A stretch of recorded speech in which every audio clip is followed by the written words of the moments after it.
When the lawyer announced she was inheriting a collapsing wooden shack in the middle of nowhere, her entire family burst into cruel laughter.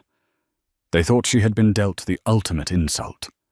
But the joke was on them, because those rotting walls hid a century-old secret that would change everything. The mahogany-paneled conference room on the 42nd floor of the First National Bank building in downtown Chicago felt entirely too cold. Madeline Hayes sat near the back, her worn woolen coat pulled tightly around her shoulders, trying to make herself as small as possible. The heavy ticking of a grandfather clock echoed through the tense silence, keeping time as Benjamin Gallagher, the senior probate attorney, meticulously arranged a stack of legal documents on his desk. On the opposite side of the massive table sat Madeline's aunt, Margaret Mitchell, draped in cashmere and pearls, exuding an air of impatient entitlement. Next to her was Margaret's son, Gregory, who was busy checking his luxury watch and sighing loudly. They were the wealthy side of the family, the ones who had successfully alienated Madeline's mother, Lillian, decades ago. They were all gathered for the final reading of the last will and testament of Theodore Higgins. Great-uncle Theodore was an eccentric figure, a man who had amassed a quiet fortune in logistics and real estate during the mid-20th century, only to completely vanish from high society in his later years. He had become a recluse, retreating to the Appalachian Mountains and cutting ties with almost everyone. Everyone, that is, except Madeline.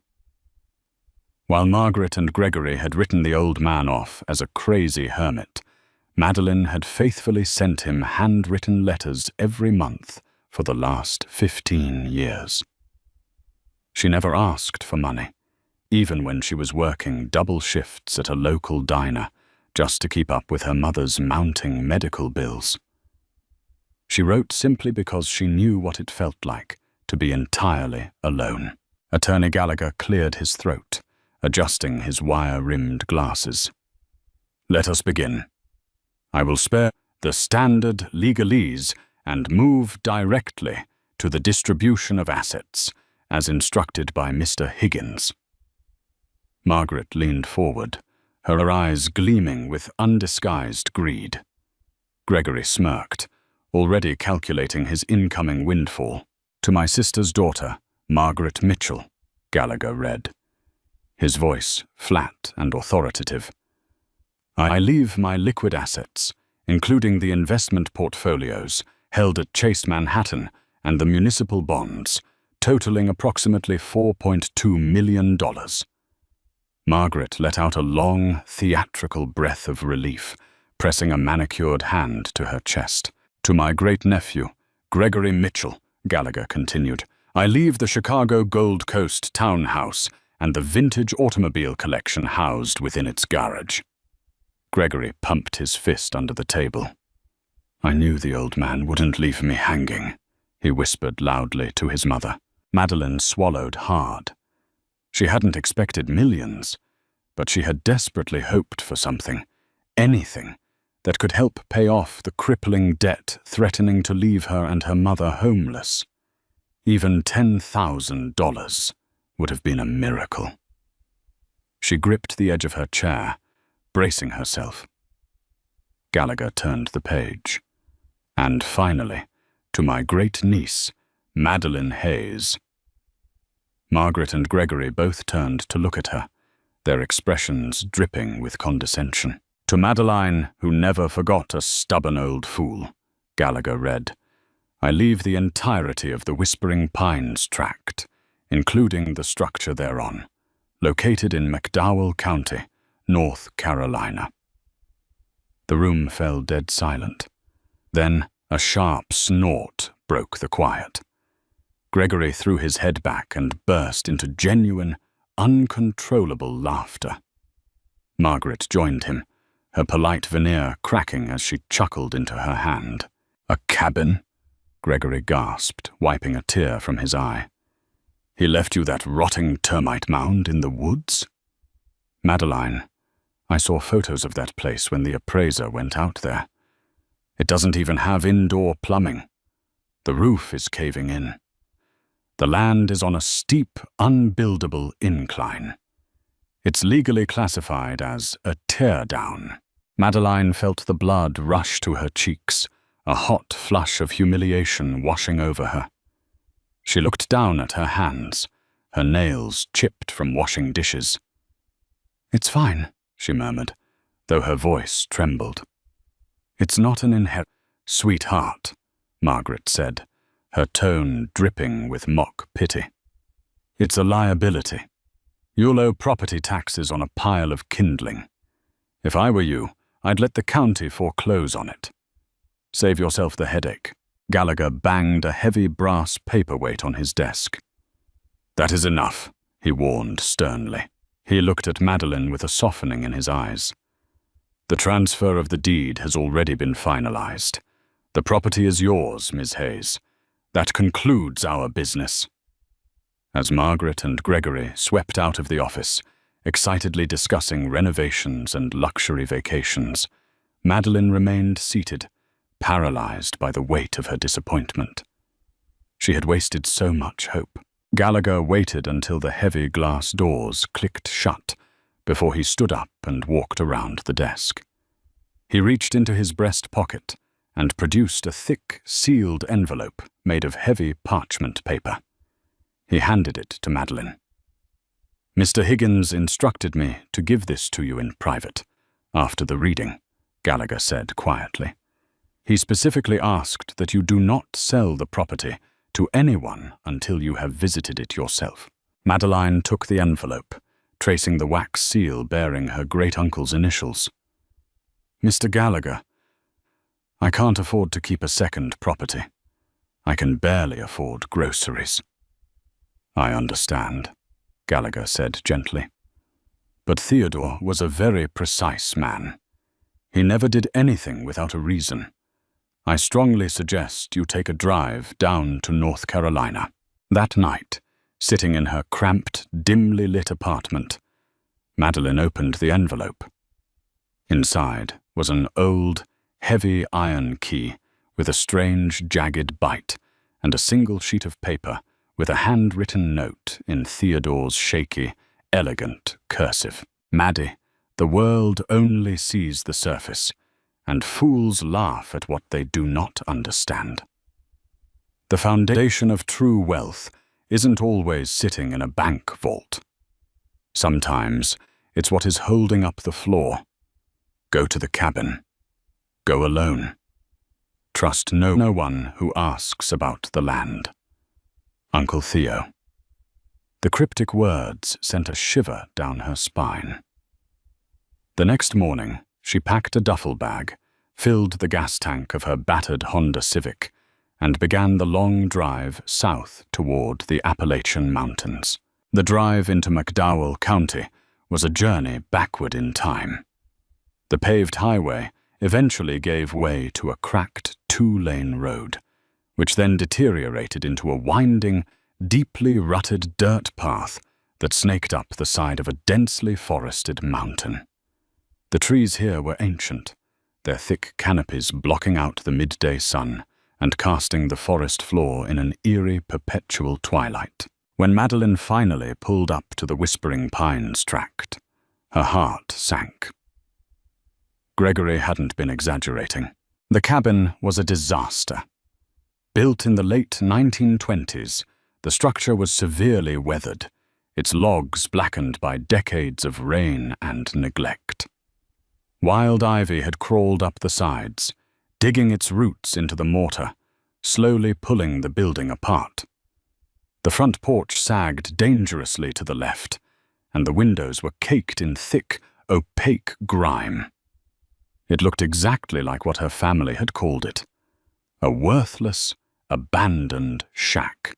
Madeline stepped out of her car, the crunch of dead leaves beneath her boots sounding unnervingly loud in the quiet isolation. She walked up to the front door, half expecting the porch to collapse under her weight, and pushed it open. It gave way with a loud, agonizing creak. Inside, the air was stale, smelling of mildew, dust, and old pine. The interior was a single, large room, dominated by a massive cast-iron wood stove in the center. Old, moth-eaten furniture was covered in faded white sheets. Cobwebs draped from the exposed ceiling beams like ghostly curtains. "Okay, Uncle Theo," Madeline whispered to herself. "What exactly am I looking for?" She spent the first 3 hours simply clearing the debris. She ripped the sheets off the furniture, swept decades of dust from the wide plank hardwood floors, and scrubbed the windows just to let some natural light into the gloom. Exhausted, she was about to take a break when she heard the heavy crunch of tires on the dirt road outside. Madeline froze. She hurried to the window and peered through the streaky glass. A shiny late-model pickup truck had parked next to her Honda. A man stepped out. He was dressed in high-end outdoor gear that looked like it had never actually seen the woods, his slicked-back hair entirely out of place in the remote wilderness. Madeline opened the front door just as the man stepped onto the bottom stair of the porch. "Well, hello there," the man called out, flashing a bright, overly polished smile. "You must be Madeline." I saw the out-of-state plates. "I'm Harrison Caldwell. I own the development company that bought up the ridge over yonder." Madeline crossed her arms, remembering Theodore's warning. "Trust no one who asks about the land." "Can I help you, Mr. Caldwell?" "Harrison, please," he said, taking another step up. "I was actually a neighbor of old Theodore's. Sad to hear about his passing. Truly. I'm here because I wanted to do you a favor. I know inheriting a distressed property is a massive tax burden. I buy up parcels around here to consolidate for a luxury hunting retreat. I'm willing to offer you $10,000, cash right now, to take this eyesore off your hands. It'll save you the demolition costs. $10,000. It was exactly the number she had prayed for in the lawyer's office. It would pay off her mother's immediate medical debts. It would give them breathing room. But as Madeline looked at Harrison Caldwell, she noticed his eyes. They weren't looking at the rotting roof or the broken porch. They were darting around the foundation of the cabin, scanning the property with a sharp, hungry intensity. He was too eager. "I appreciate the offer, Harrison," Madeline said, keeping her voice steady. "But the property isn't for sale." Harrison's smile tightened, the friendly veneer slipping just a fraction. "Listen, sweetheart. 10 grand is a generous offer for a condemned shack. You leave this place sitting, the county will condemn it, and you'll get nothing. Why don't we draw up a simple contract right now?" "I said no," Madeline replied firmly. "Please leave." Harrison stared at her for a long, uncomfortable moment. The silence between them stretched, thick with unspoken tension. Finally, he chuckled humorlessly. "Suit yourself, but these mountains eat people alive. Don't say I didn't warn you." He turned, got back into his truck, and sped off, kicking up a cloud of angry dust. Madeline locked the door behind him, her heart pounding against her ribs. Harrison Caldwell's visit had confirmed it. Uncle Theo's letter wasn't the rambling of an old man with dementia. There was something here, and Caldwell knew it. As dusk fell, a heavy summer thunderstorm rolled over the mountains. Rain lashed violently against the cabin, and the wind howled through the gaps in the logs. Madeline lit a kerosene lantern she had found in the pantry, its golden light casting long, dancing shadows across the room. She pulled out Theodore's letter again. "The foundation of true wealth isn't always sitting in a bank vault. Sometimes it's what is holding up the floor. She looked down at the wide oak floorboards beneath her feet.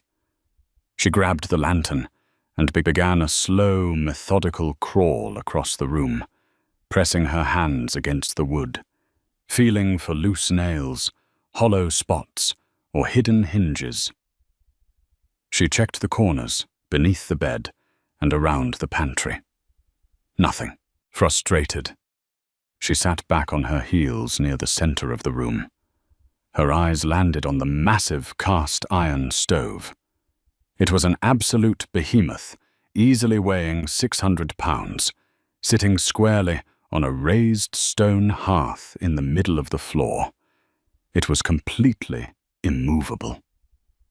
Or was it? Madeline leaned closer. The stone hearth wasn't entirely flat. There was a faint, nearly imperceptible groove carved into the stone surrounding the base of the stove. It looked like a track, heart racing. She stood up and pushed her shoulder against the side of the cold iron stove. She strained, using all her leg strength, gritting her teeth as she pushed. At first, nothing happened. Then, with a loud metallic shriek that echoed over the booming thunder outside, the entire stove slid backward along a hidden, greased iron rail set into the stone. Madeline gasped, stumbling forward. Where the stove had just been, a square section of the wooden floor was exposed. Set flush into the wood was a heavy, rusted iron ring. Her hands trembling, Madeline grasped the cold metal ring and pulled upward with all her might. The trapdoor groaned, resisting for a moment before giving way with a loud pop. A rush of cold, damp air blasted up from the darkness below, carrying the distinct scent of old paper, engine grease, and something metallic. She held the lantern over the opening. A narrow flight of concrete stairs descended into the earth, disappearing into the pitch black. This was no ordinary root cellar. The concrete work was professional, reinforced, and entirely unsuited for a rustic mountain cabin. Swallowing her fear, Madeline retrieved the heavy iron key from her pocket. She gripped the lantern tightly and began her descent. The air grew colder with every step down. The wooden stairs gave way to a solid concrete floor. As she reached the bottom, she raised the lantern. The space was roughly the size of a large garage, completely lined in poured concrete. But it wasn't empty. At the far end of the underground bunker stood a massive bank-grade steel vault door. It looked like it belonged in the Federal Reserve, not buried beneath the Carolina dirt. The steel was pristine, heavily oiled, and secured by a large, complex locking mechanism. In the center of the wheel was a single jagged keyhole. Madeline stepped up to the massive vault. The key in her hand felt incredibly heavy. She slipped it into the lock. It fit perfectly. She took a deep breath, wrapped both hands around the heavy steel wheel, and turned. The heavy internal tumblers of the massive vault door clicked with a resonating metallic thud that vibrated through the concrete floor and directly into Madeline's worn boots. She pushed against the cold, heavily oiled steel wheel, her muscles straining against the sheer weight of the door. Slowly, agonizingly, the thick metal barrier swung outward on its massive, reinforced hinges, revealing a cavernous, climate-controlled room, completely devoid of the moisture and decay that plagued the wooden structure above. Madeline stepped cautiously across the threshold, her kerosene lantern piercing the absolute, suffocating darkness. The air inside smelled sharply of dry paper, aged leather, and the distinct, crisp scent of preservation. She found a heavy switchboard on the wall directly to her right and pulled the main lever downward. A row of industrial fluorescent lights flickered violently to life, illuminating a space that defied all logical explanation. It was not a dusty treasure chest filled with gold coins, nor was it a simple panic room. It was a fully functioning, immaculately preserved financial command center from a bygone era.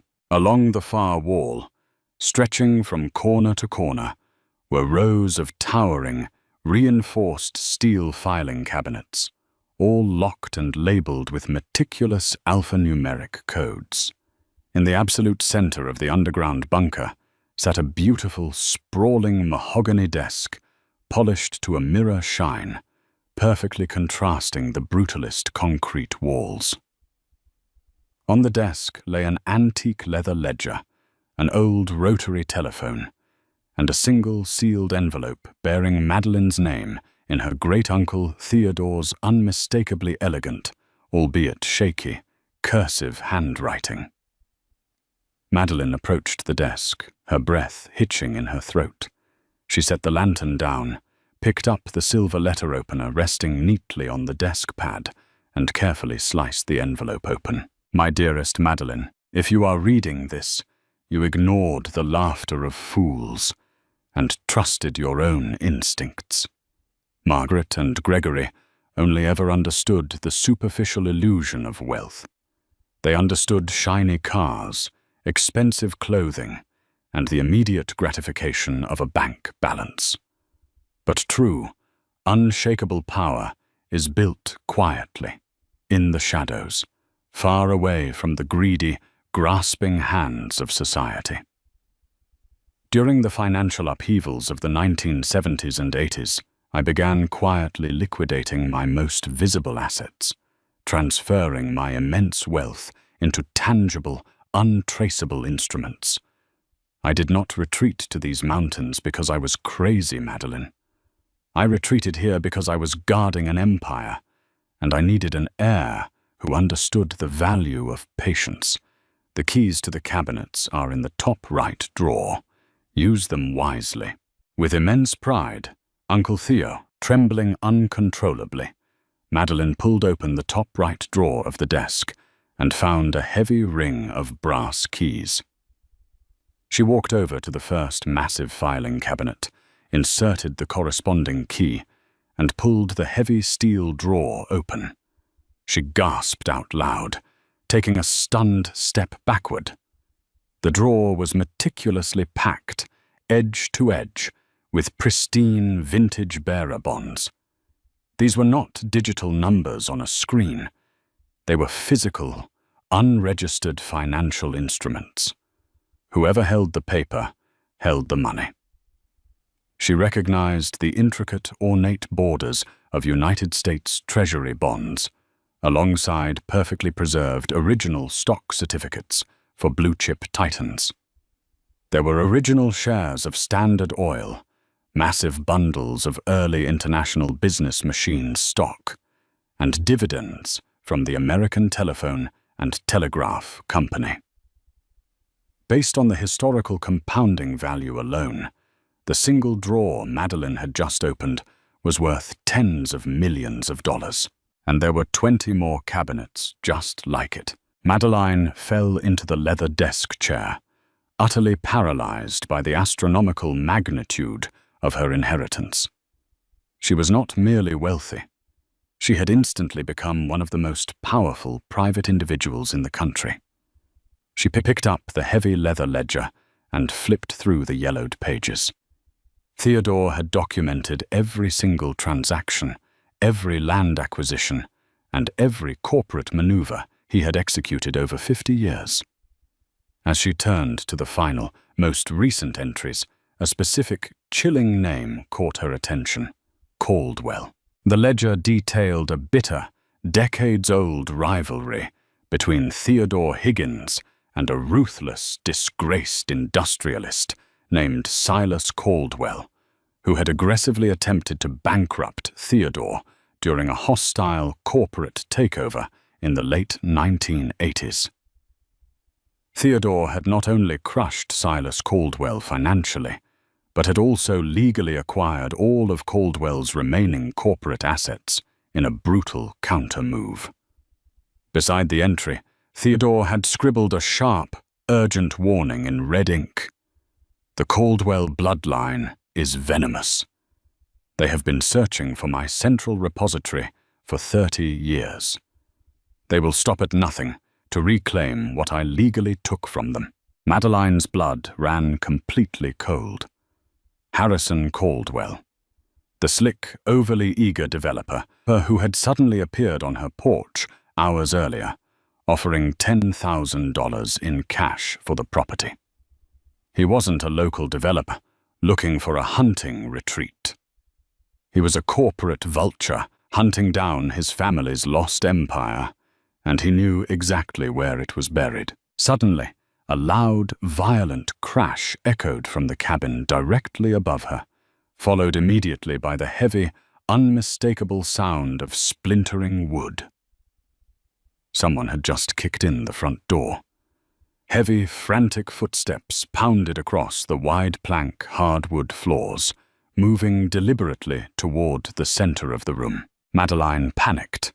She reached up and violently threw the main breaker switch, plunging the underground bunker back into suffocating, pitch-black darkness.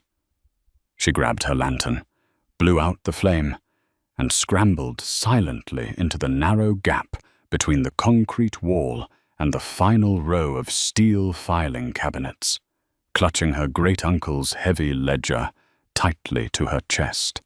Above her, she heard the harsh, metallic grinding of the cast-iron stove being forcefully shoved along its greased track. "I know you're down there, little girl."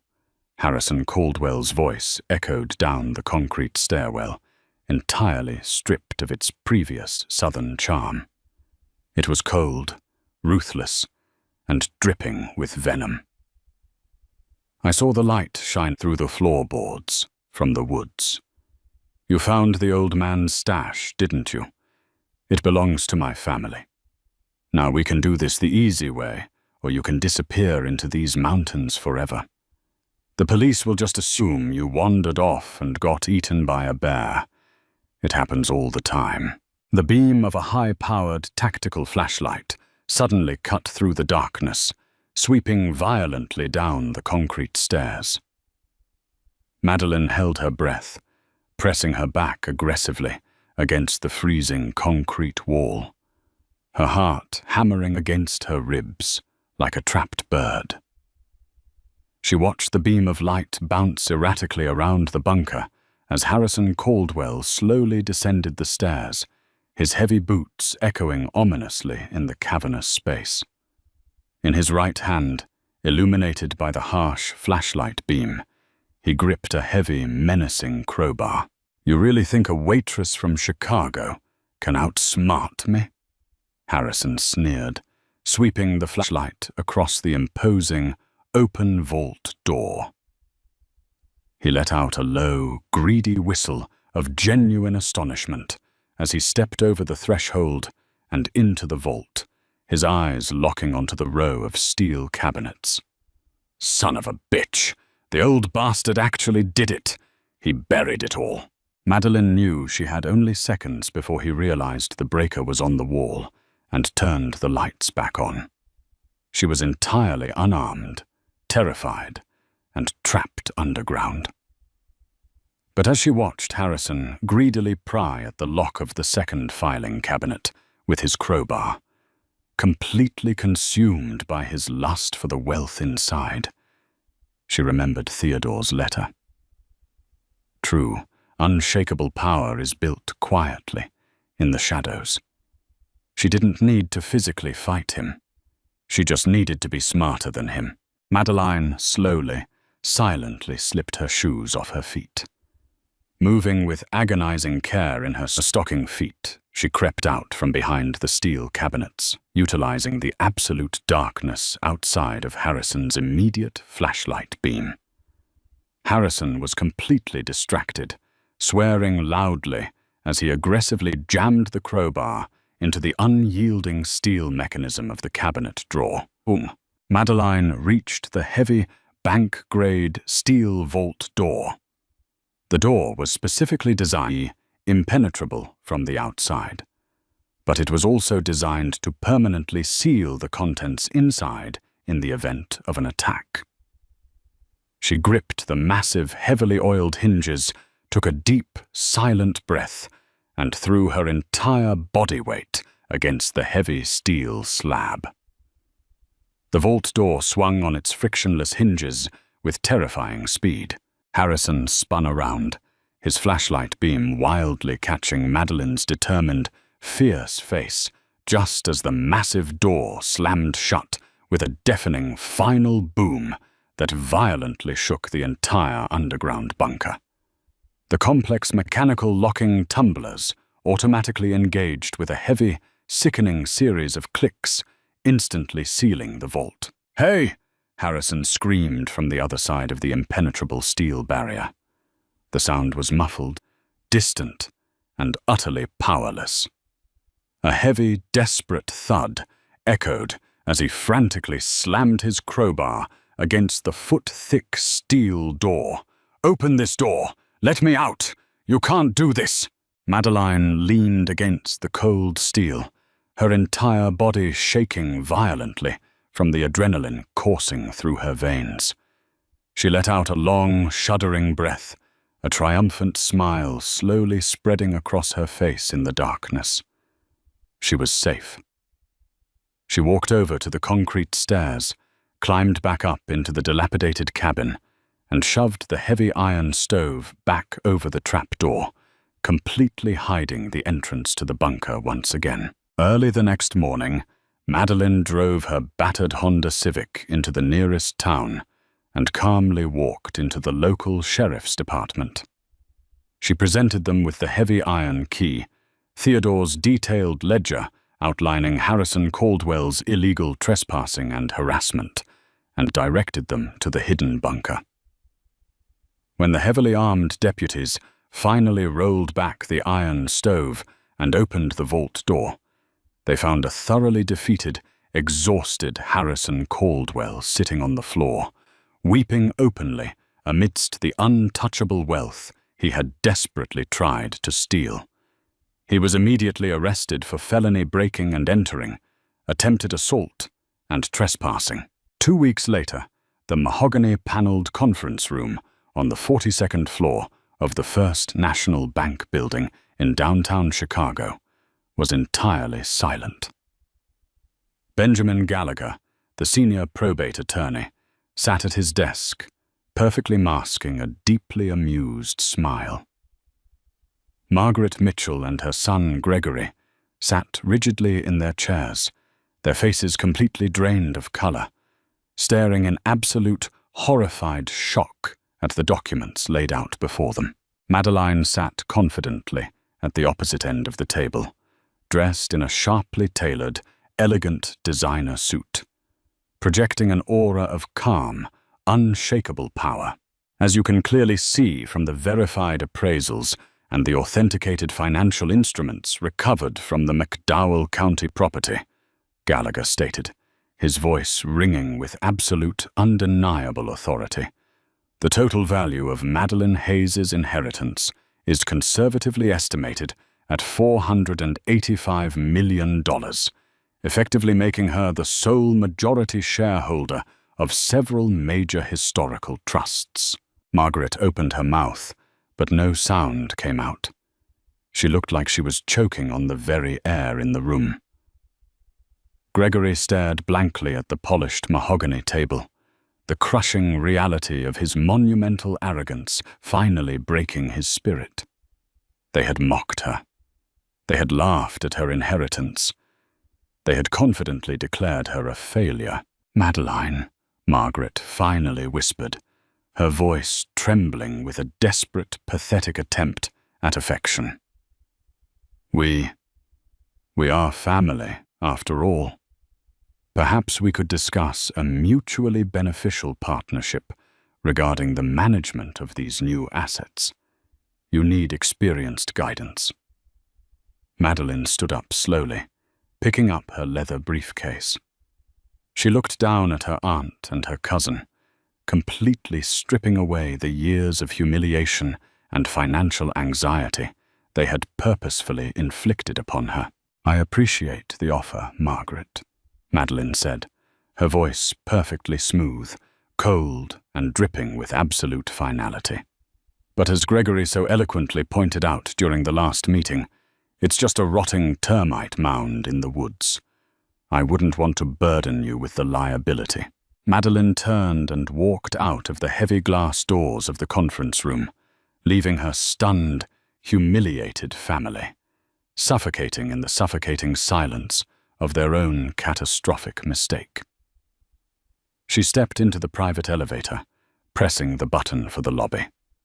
She had debts to pay, a mother to care for, and an entirely new, extraordinary empire to run. The laughter had finally stopped, and Madeline Hayes had secured the absolute, undeniable last laugh. The ultimate revenge is massive success, and Madeline certainly proved that those who laugh the loudest usually end up crying the hardest. What would you have done if you found a secret underground vault worth hundreds of millions of dollars? Would you share it with your cruel family or leave them in the dust? Let us know your thoughts in the comments below. If you loved this incredible story of hidden wealth and sweet justice, make sure to smash that like button, subscribe to the channel, and share this video with your friends.